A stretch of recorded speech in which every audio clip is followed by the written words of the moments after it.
عبرانیوں کے نام پولس رسول کا خط اور اس کا 3 باب جو 19 آیات پر مشتمل ہے۔ پس اے پاک بھائیو، تم جو آسمانی بلاوے میں شریک ہو، اس رسول اور سردار کاہن یسوع پر غور کرو جس کا ہم اقرار کرتے ہیں، جو اپنے مقرر کرنے والے کے حق میں دیانت دار تھا، جس طرح موسیٰ اس کے سارے گھر میں تھا، کیونکہ وہ موسیٰ سے اس قدر زیادہ عزت کے لائق سمجھا گیا جس قدر گھر کا بنانے والا گھر سے زیادہ عزت دار ہوتا ہے۔ چنانچہ ہر ایک گھر کا کوئی نہ کوئی بنانے والا ہوتا ہے، مگر جس نے سب چیزیں بنائیں وہ خدا ہے۔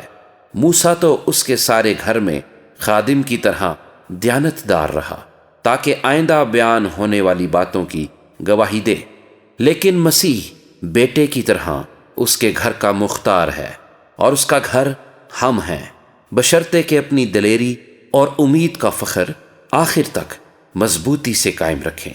پس جس طرح کے روح القدس فرماتا ہے، اگر آج تم اس کی آواز سنو تو اپنے دلوں کو سخت نہ کرو، جس طرح غصہ دلانے کے وقت آزمائش کے دن جنگل میں کیا تھا، جہاں تمہارے باپ دادا نے مجھے جانچا اور آزمایا اور 40 برس تک میرے کام دیکھے۔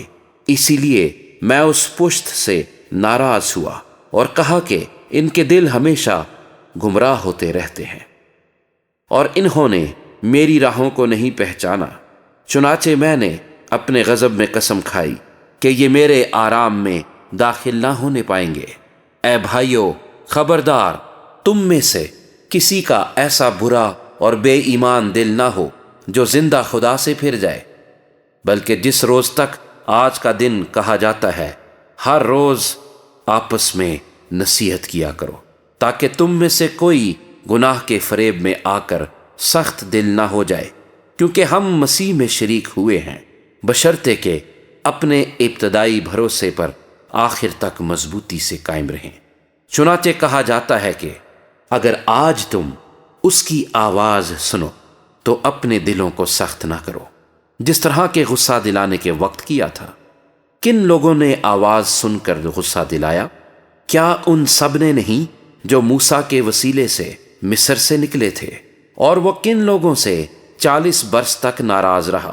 کیا ان سے نہیں جنہوں نے گناہ کیا اور ان کی لاشیں بیابان میں پڑی رہیں؟